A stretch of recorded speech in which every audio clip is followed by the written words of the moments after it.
नमस्कार दोस्तों, मैं मनोज आपके सामने फिर अपनी एक नई स्टोरी के साथ आया हूँ। उम्मीद करता हूँ ये स्टोरी आपके जीवन में एक महत्वपूर्ण योगदान देगी। ज़रूर देखिएगा और पूरा वीडियो अंत तक देखिएगा। इसी कामना के साथ वीडियो शुरू करता हूँ।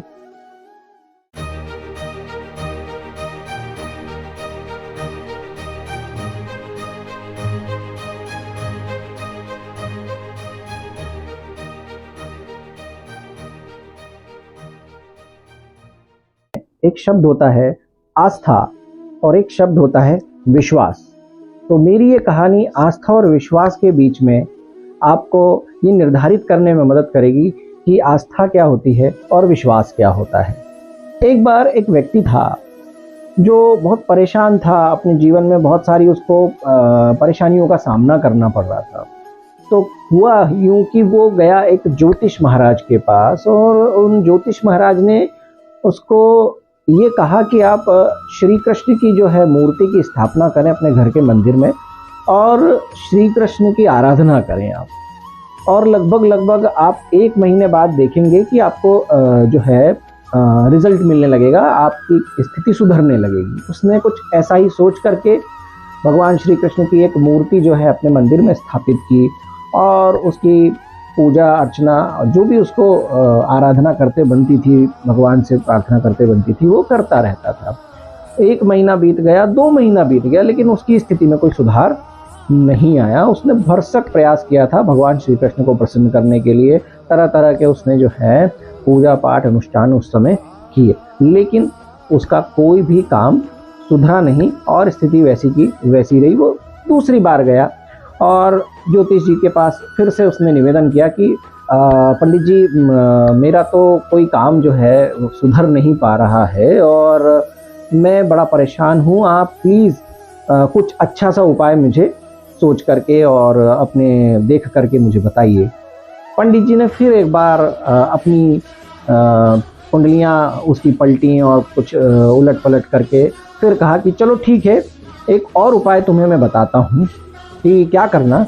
अब तुम महाकाली की जो है मूर्ति स्थापित करो अपने मंदिर में और उनको जो है प्रॉपर आप सुगंधित धूप बत्ती और ये सब चीज़ें लगा करके और उनकी पूजा आराधना आप करो। तो वो जो व्यक्ति था उसने क्या किया कि श्री कृष्ण की मूर्ति उठा करके, जो मंदिर के ऊपर एक आला होता है ना, उस आले पर उसने पहले तो श्री कृष्ण जी की मूर्ति रख दी हाथ जोड़ करके, और माँ चंडी की, माँ दुर्गा की जो मूर्ति थी भवानी की, उसने वो मूर्ति वहाँ पे स्थापित कर दी। अब देखिए, अब उसकी आस्था और विश्वास की परीक्षा थी। उसने पंडित जी के कहे अनुसार जैसे ही सुगंधित धूप द्रव्य जो है अपने जलाए, उसके मन में एक बात उसको विचलित कर गई कि भाई, भगवान श्री कृष्ण की मूर्ति जो है, अभी जैसे मैं ये धूप बत्ती करूंगा, इसकी जो खुशबू उड़ेगी भगवान श्री कृष्ण जी को भी मिलेगी। ये तो गलत बात है। मुझे तो माँ की पूजा करनी है, देवी की पूजा करनी है, अर्चना करनी है। तो उसने क्या किया कि एक कपड़ा निकाला और वो भगवान श्री कृष्ण की मूर्ति पर लपेटने जा ही रहा था कि इतने में भगवान श्री कृष्ण की उस मूर्ति ने उसका हाथ पकड़ लिया।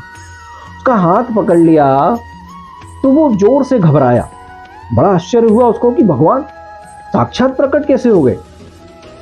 तो भगवान ने उसको कहा, तुम घबराओ मत, शांत हो जाओ, मैं ही हूँ, मैं ही तुम्हारे सामने खड़ा हूँ, मैंने ही तुम्हारा हाथ पकड़ा है। तो वो बड़ा ही आश्चर्यचकित रूप से हाथ जोड़ करके और भगवान श्री कृष्ण से कहने लगा कि प्रभु, मैंने आपकी पूरे 2 महीने बड़ी निष्ठा से, बड़ी श्रद्धा से जो है आराधना की थी, पूजा की थी, तब तो आपने मुझे मेरे किसी काम में भी सहयोग नहीं किया और मेरा कोई काम बना ही नहीं, मेरी स्थिति सुधरी ही नहीं। अब जब मैं आपकी पूजा आराधना से विमुख हुआ, आपसे दूर हुआ और आपकी मूर्ति को एक तरह से मैं लपेट रहा था कि आपको सुगंध ना पहुंचे, आपको किसी प्रकार का भोग ना पहुंचे, तो आप स्वयं प्रकट हो गए। तो भगवान श्री कृष्ण ने हंसते हुए उसे जवाब दिया। आप ध्यान से सुनिएगा। भगवान श्री कृष्ण ने कहा कि जब तू मेरी पूजा कर रहा था तो सिर्फ तुझे मेरे अंदर आस्था थी कि मैं भगवान श्री कृष्ण हूँ, भगवान श्री कृष्ण की मूर्ति हूं, उनका प्रतिरूप हूं बस, और तू मेरी पूजा अर्चना कर रहा था। लेकिन आज जब तुझे विश्वास हो गया कि मुझे सुगंध पहुंचेगी, मुझे ये द्रव्यों का आनंद मिलेगा, और तूने मुझे एक सजीव प्राणी मानते हुए उस मूर्ति को जब तूने लपेटना शुरू किया, तब मैंने ये दृढ़ निश्चय किया कि अब तुझे मुझ में विश्वास आया है, या मेरे वजूद पर तुझे भरोसा हुआ कि मैं हूं, इसलिए मैं प्रकट हुआ। और मैं इस बात से बड़ा प्रसन्न हूं कि आज तुझे पता चला है कि आस्था क्या होता है और विश्वास क्या होता है।